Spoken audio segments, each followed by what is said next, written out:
Welcome बच्चों, my name is Pramod Kumar. Welcome to United Science Classes. आज इस क्लास के माध्यम से मॉडर्न फिजिक्स, आधुनिक भौतिकी के बारे में चर्चा कर रहे हैं। ये आधुनिक भौतिकी परमाणु का पार्ट 4 डिस्कस करने जा रहे हैं। जो भी बच्चों ये डायरेक्ट इस वीडियो को देख रहे हैं उसको समझ में आने वाला ये वीडियो है नहीं। आप लोग इस वीडियो को सीरियल वाइज देखें, ठीक है। सीरियल वाइज देखेंगे तो आपको कंसेप्ट पता चलेगा, कंसेप्ट डेवलप होगा, ठीक है। तब पता चलेगा कि क्या हो क्या रहा है, आखिरकार स्टोरी में क्या जान है, क्या क्या बचा हुआ है, क्या क्या कमी आया है। तो जब तक आप वीडियो को सीरियल वाइज से नहीं देखिएगा तब तक आपको ये वीडियो समझ में आने वाला नहीं है। इसलिए इसका पार्ट 4 है। अब 3 पार्ट बन चुका है इसका।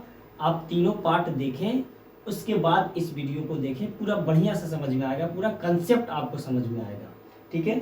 जो भी स्टूडेंट पार्ट 1, पार्ट 2, पार्ट 3 नहीं देखे हैं उसका लिंक मैं इसके डिस्क्रिप्शन बॉक्स में डाल दूंगा, आप वहां से जा करके देख लें, उसके बाद पार्ट 4 पे जाएं, ठीक है। तो चलिए स्टार्ट करते हैं। तो ये पार्ट 3 तक हम बता दिए थे। पहला पार्ट में बताए थे कि परमाणु के बारे में बताए थे कि परमाणु क्या होता है। फिर पहला पार्ट में रदरफोर्ड के बारे में थॉमसन मॉडल बताए थे। फिर पहला पार्ट में रदरफोर्ड के बारे में थोड़ा सा समझा दिए थे। दूसरा पार्ट में बताए थे कि रदरफोर्ड में क्या क्या चीज़, मतलब क्या उनसे उनका जो एक्सपेरिमेंट हुआ उस एक्सपेरिमेंट से क्या क्या उनका रिजल्ट आया, ठीक है। रिजल्ट में क्या क्या चीज़ रखा गया है ये चीज़ बताए पार्ट 3 में। अब रदरफोर्ड के मॉडल में कुछ कमी था, तो उस कमी को दूर करने के लिए सबसे पहले तो कमी बताएंगे, और ये कमी की वजह से जो आगे थ्योरी आया है बोर का मॉडल, उस बोर का मॉडल में इस कमी को किस प्रकार से दूर किया गया है। तो इसमें केवल और केवल आपको मैं बताने जा रहा हूँ रदरफोर्ड के एक्सपेरिमेंट में क्या क्या कमी है। तो मेन रूप से जो रदरफोर्ड के एक्सपेरिमेंट था उसमें 2 कमी है। कमी तो बहुत है लेकिन मेन कमी जो है 2 है।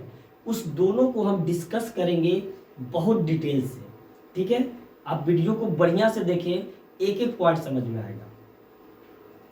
रदरफोर्ड के परमाणु मॉडल की कमियां ये था, देखिए हम क्या लिखे हैं कि रदरफोर्ड द्वारा प्रस्तुत परमाणु मॉडल में परमाणु के अस्तित्व मतलब स्टेबिलिटी की व्याख्या नहीं कर सकता। मतलब वो जो भी मॉडल दिए थे ना उसमें स्टेबिलिटी नहीं था, ठीक है। उन्होंने क्या बताए थे उनके अनुसार पहले समझते हैं, फिर कमी क्या आया। उन्होंने ये बताए थे कि कोई भी परमाणु है, ठीक है, ये परमाणु है, परमाणु के अंदर प्रोटॉन है, ये इस प्रकार से प्रोटॉन है। उन्होंने क्या बताया कि इलेक्ट्रॉन जो है, इलेक्ट्रॉन, ये इलेक्ट्रॉन है, इलेक्ट्रॉन इस परमाणु के चारों तरफ क्या कर रहा है, एक्सीलरेट कर रहा है। एक्सीलरेट मतलब त्वरित कर रहा है, ठीक है। एक्सीलरेट करते हुए ये इलेक्ट्रॉन चारों तरफ क्या हो रहा है, घूम रहा है। ये इनका काम है, ठीक है। एक्सीलरेट करते हुए ये चारों तरफ क्या हो रहा है, घूम रहा है। क्योंकि हम लोग जानते हैं वृत्तीय गति में, हम लोग जानते हैं वृत्तीय गति में, फिजिक्स का पार्ट है, 11th क्लास का पार्ट है, तो अभी हम समझाने का कोशिश करते हैं, पूरा समझ में आएगा ये चीज। वृत्तीय गति में हम बताए थे कि कोई भी कण या कोई भी वस्तु यदि वृत्तीय गति में घूम रहा है तो उस वृत्तीय गति में घूमने के लिए उसको वेग चाहिए, वेग, ठीक है, वेग चाहिए। वेग का मतलब क्या होता है, वेग का मतलब ये होता है, वेग मतलब वेलोसिटी का मतलब ये होता है कि वेलोसिटी एक सदिश राशि है। तो सदिश राशि में परिमाण के साथ साथ दिशा भी आता है। अगर कोई भी कण या कोई भी वस्तु का परिमाण में परिवर्तन आए या दिशा में परिवर्तन आए, अगर परिमाण या दिशा में परिवर्तन आएगा तो वहां पे कहीं ना कहीं त्वरण आएगा, ठीक है। तो देखिए ये इलेक्ट्रॉन ये इस प्रकार से घूम रहा है, ये इलेक्ट्रॉन घूमते घूमते यहाँ पे आ गया, ये इलेक्ट्रॉन घूमते घूमते यहाँ पे आ गया, ये इलेक्ट्रॉन घूमते घूमते यहाँ पे आ गया। तो अगर इलेक्ट्रॉन किसी भी वृत्तीय गति में चल रहा है या कोई कण चलता है तो वहां पे उसका दिशा हर एक बिंदु पे परिवर्तन होता है। और दिशा अगर परिवर्तन होता है तो सिंपल सा बात है, वहां पे क्या होगा, त्वरण आ जाएगा। समझ में आया बात। तो इलेक्ट्रॉन के घूमने की वजह से उस इलेक्ट्रॉन के पास क्या आ गया, उस इलेक्ट्रॉन के पास त्वरण आ गया। ठीक है, त्वरण आ गया। ठीक है, ये समझ में आया बात कि अगर कोई भी कण या कोई भी वस्तु अगर वृत्तीय गति में घूम रहा है तो हर एक बिंदु पे उसका दिशा क्या होगा, परिवर्तन होगा। और दिशा परिवर्तन होने से उसमें क्या आ जाएगा, त्वरण आ जाएगा। बात पकड़ में आया यहां तक। ठीक है, अब हम लोग अभी फिजिक्स का 6 चैप्टर में, 5th या 6th चैप्टर में, एक्यूरेट हमको पता नहीं है, फिजिक्स का 6 चैप्टर, 5th या 6th चैप्टर होगा। ठीक है, याद रखना, फिजिक्स का 12th क्लास के फिजिक्स का 5th या 6th चैप्टर में इलेक्ट्रोमैग्नेटिक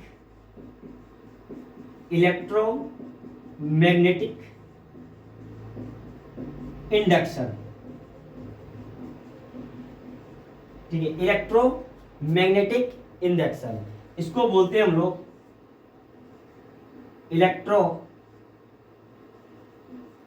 इलेक्ट्रो चुंबक प्रेरण। इलेक्ट्रो चुंबक प्रेरण के नाम से जाना जाता है ये चैप्टर। तो EMI में आएंगे तुमको मैक्सवेल।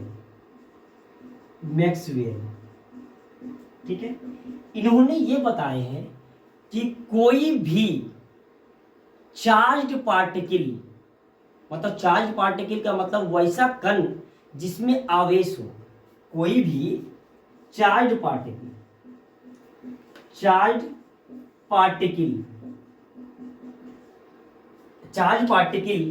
के पास यदि त्वरण है तो वो चार्ज पार्टिकल करता है, तो चार्ज पार्टिकल वेव उत्पन्न करता है। वेव मतलब तरंग। ठीक है, समझ में आया बात। ये हम पढ़ाएंगे EMI में, क्लास 12 का चैप्टर है। इसमें बोला ये गया, मैक्सवेल साहब ने ये बोला है कि कोई भी चार्ज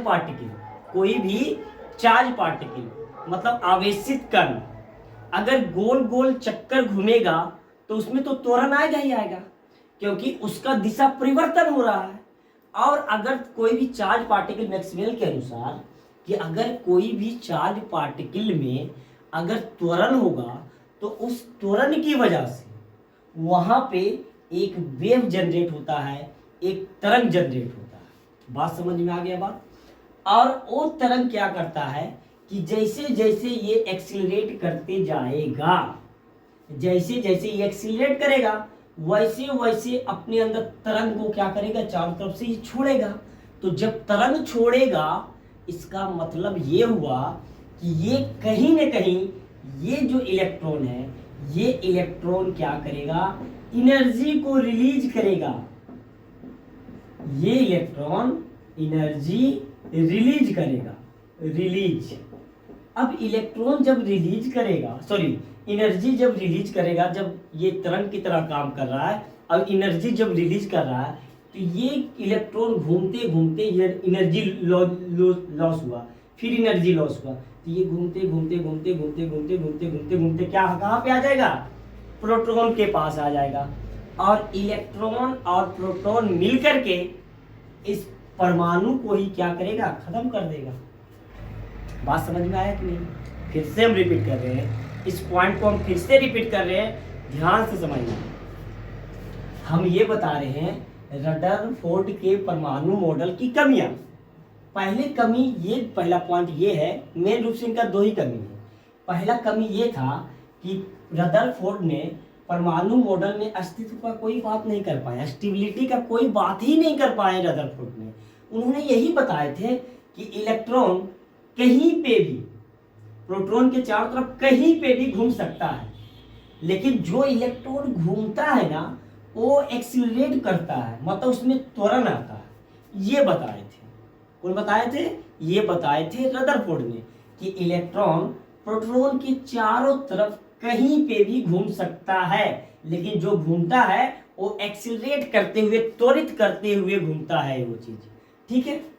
लेकिन हमको ये पता है कि अगर इलेक्ट्रॉन कहीं पे भी अगर वृत्तीय गति में घूमेगा, इलेक्ट्रॉन का मतलब आवेश हुआ, अगर कोई भी आवेश उस वृत्तीय गति में घूमेगा तो सिंपल सा बात है, मैक्सवेल के अनुसार ये बोला गया कि कोई भी चार्ज पार्टिकल, कोई भी आवेशित कण अगर वो किसी भी वृत्तीय गति में घूमेगा तो उसके पास तो त्वरण है ही है और साथ साथ वो चार्ज पार्टिकल भी है। तो कोई भी आवेशित कण अगर गोल गोल गोल गोल गोल गोल घूम रहा है तो उसके पास त्वरण भी है और साथ साथ वो आवेश भी, इलेक्ट्रॉन क्या एक प्रकार का आवेश है। तो मैक्सवेल के अनुसार कि अगर कोई भी कण के पास अगर आवेश भी है और साथ साथ उसका पास वो त्वरित भी कर रहा है, मतलब उसके पास त्वरण भी है, तो सिंपल सा बात है कि वो चार्ज पार्टिकल, वो आवेशित कण तरंग जनरेट करता है। इस प्रकार से तरंग जनरेट करता है और तरंग जनरेट करने से वो एनर्जी को क्या करता है? लॉस करता है। एनर्जी को क्या करता है? लॉस छोड़ता है, रिलीज करता है। तो अगर दिमाग लगाना है यहाँ पे, यहाँ दिमाग ये लगाना है कि इलेक्ट्रॉन इस प्रकार से एक्सिलरेट करते हुए, इस प्रकार से त्वरित करते हुए घूम रहा है और धीरे धीरे इसका ऊर्जा भी धीरे धीरे घट रहा है। तो जैसे जैसे ऊर्जा इसका घटेगा तो सिंपल सा बात है, ये ऊर्जा घटते कहाँ पे आ जाएगा? प्रोटॉन के पास आ जाएगा। और जैसे ही प्रोटॉन के पास आएगा इसका स्टेबिलिटी, इलेक्ट्रॉन और प्रोटॉन एक ही जगह पे आ जाएगा। अब इलेक्ट्रॉन प्रोटॉन जब एक ही जगह पे आ जाएगा तो इसका अस्तित्व, इस परमाणु का अस्तित्व क्या हो जाएगा? खत्म होगा कि नहीं होगा? होगा। ये इसीलिए हुआ बच्चों क्योंकि रदरफोर्ड ने इलेक्ट्रॉन का कक्षा का सेल के बारे में कोई चर्चा नहीं कर पाए थे, जबकि इसी चीज को आगे हम पढ़ेंगे। बोर के मॉडल ने बताए थे कि इलेक्ट्रॉन अपने ऊर्जा अनुसार एक कक्षा में घूमता है। इस प्रकार से ये प्रोटॉन है। इस प्रकार से जिस इलेक्ट्रॉन के पास जितना ऊर्जा रहेगा उसके अनुसार इलेक्ट्रॉन अपना कक्षा बना करके घूमता है। और कक्षा बना करके जब घूमेगा तो ये एक्सिलरेट करे या कुछ भी करे, ये जाकर के प्रोटॉन से मिलेगा नहीं। बात समझ में आया? 100% एकदम प्योर हो गया, पूरा मक्खन की तरह, एकदम पूरा 100% क्लियर है ये बात, ठीक है। तो पहला कमी तो समझ में आ गया। अब बात करेंगे हम लोग इनका दूसरा कमी, जो कि वेरी इंपॉर्टेंट है, ठीक है। तो अब दूसरा कमी के बारे में चर्चा करते हैं, ठीक। रदरफोर्ड का दूसरा कमी, बहुत बड़ा कमी, रदरफोर्ड का दूसरा कमी ये है कि रदरफोर्ड ने द्वारा प्रस्तुत मॉडल में रेखीय स्पेक्ट्रम की व्याख्या नहीं कर सकता। कभी भी रेखीय स्पेक्ट्रम की व्याख्या नहीं कर सका। इसका मतलब क्या हुआ? रदरफोर्ड ने रेखीय स्पेक्ट्रम को सतत बताया। सतत मतलब कंटिन्यूअस।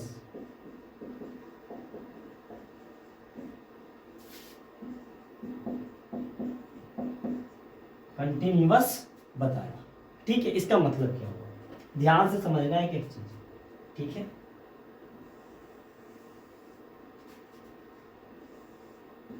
यह है प्रोटॉन, ठीक है।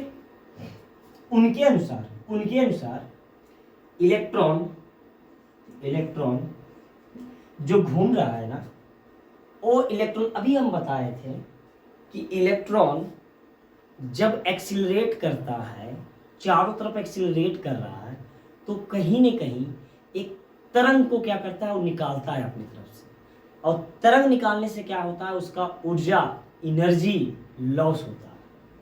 तो उन्होंने बताया कि इलेक्ट्रॉन का मन है, रदरफोर्ड के अनुसार ये बता रहे हैं, इलेक्ट्रॉन के अनुसार, सॉरी रदरफोर्ड के अनुसार इलेक्ट्रॉन कहीं भी, यहाँ भी घूम सकता है, यहाँ भी घूम सकता है, यहाँ भी घूम सकता है, यहाँ भी घूम सकता है, कहीं पे भी घूम सकता है। ठीक है, ये कहना था, ये किनका कहना था? रदरफोर्ड का कहना था। मतलब इसका जो रेखीय स्पेक्ट्रम आएगा वो सतत है। सतत और असतत का मतलब क्या हुआ? हम लोग जानते हैं विबग्योर, जानते हैं ना विबग्योर।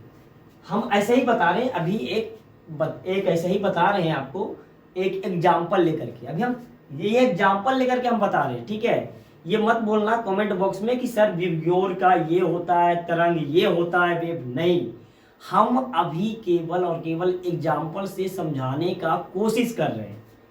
अभी हम लोग जो पढ़ते हैं, तरंग जो पढ़ते हैं ना, वो जो होता है वो रेखीय स्पेक्ट्रम होता है।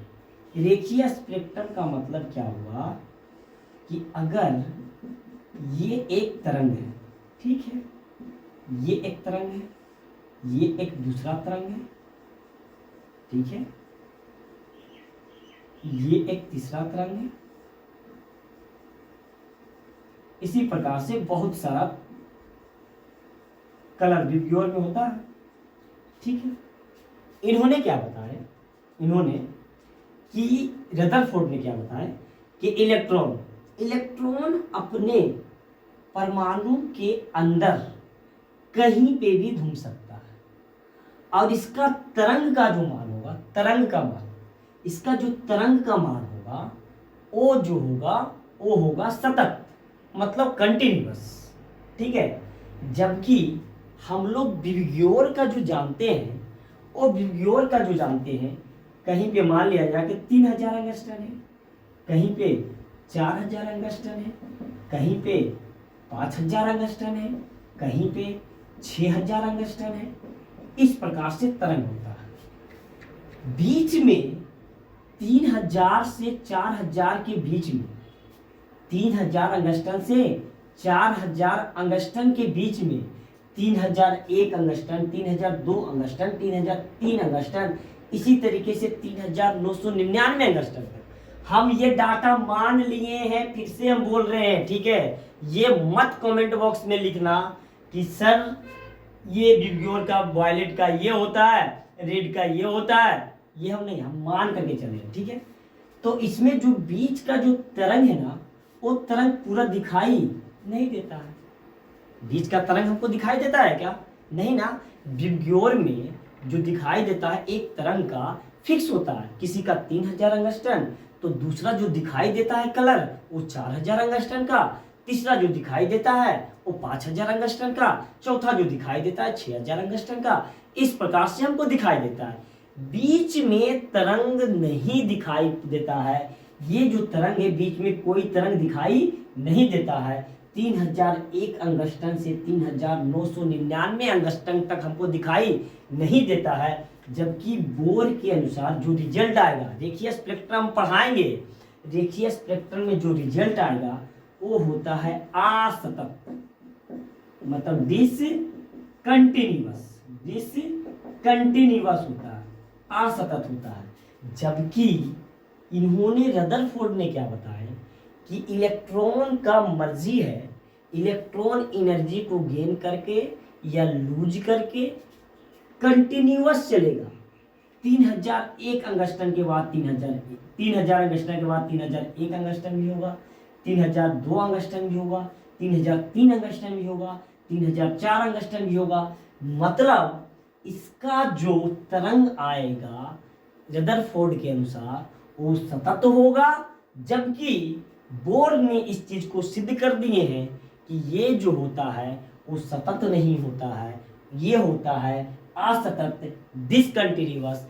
बहुत सारे तरंग दैर्घ्य देख पाते हम लोग, नहीं देख पाते। ये किस प्रकार से समझाएं, इसको भी समझ लेते हैं थोड़ा, ठीक है। अब बोर का मॉडल जब बताएंगे ना, तो बोर का मॉडल के अनुसार ध्यान से समझना है, एकदम आराम से, कोई जल्दीबाजी नहीं है। ये सब टॉपिक थोड़ा टफ है, लेकिन समझाने वाला टीचर होना चाहिए, ऐसा नहीं कि ये टफ लगेगा, ठीक है। अब देखिए क्या होता है कि यहाँ से इलेक्ट्रॉन, अगर इलेक्ट्रॉन को ऊर्जा देंगे तो इलेक्ट्रॉन, बोर के अनुसार आप बता रहे, रदरफोर्ड के अनुसार नहीं बता रहे। रदरफोर्ड तो बताए इलेक्ट्रॉन कहीं भी चल सकता है। बोर के अनुसार क्या है कि अगर ये इलेक्ट्रॉन पहला कक्षा में है तो ये इलेक्ट्रॉन जो है उतना ऊर्जा वो लेगा, उतना ऊर्जा ले करके वो इलेक्ट्रॉन पहला कक्षा से दूसरा कक्षा में जाएगा। अगर इसको पहला कक्षा से तीसरा कक्षा में जाना है तो तीसरा कक्षा का हमको देखना पड़ेगा कि तीसरा कक्षा में ऊर्जा कितना होता है, तो उतना ऊर्जा वो देंगे वो तीसरा कक्षा में पहुंच जाएगा। चौथा अगर इसको ऊर्जा देंगे तो चौथा कक्षा में पहुंच जाएगा। लेकिन ये जो इलेक्ट्रॉन एक कक्षा, पहला कक्षा से जो दूसरा कक्षा में जा रहा है तो वो कहीं ना कहीं तरंग जनरेट करेगा, और ये तरंग का जो फासला होगा एक फिक्स होता है। और वो जो फिक्स होता है, जैसे हम एग्जाम्पल से बताएं, 3000 से 4000, 4000 से 5000, बीच में ये तरंग दिखाई नहीं देता है। यही बोला गया है बोर के अनुसार कि बीच का जो तरंग है ना, 3001, 3002, 3003, 3004, 3005, ये दिखाई नहीं देता है। मतलब इसका जो रेखीय स्पेक्ट्रम जो है वो रेखीय स्पेक्ट्रम असतत होगा, डिसकंटिन्यूअस होगा, जबकि रदरफोर्ड के अनुसार ये जो था ये सतत था। ये बात पूरा क्लियर हुआ, दोनों कमी पूरा क्लियर हुआ कि रदरफोर्ड ने स्टेबिलिटी का चर्चा नहीं कर पाए, रेखीय स्पेक्ट्रम का चर्चा नहीं कर पाए, और यहाँ से शुरू होता है आपका बोर का मॉडल।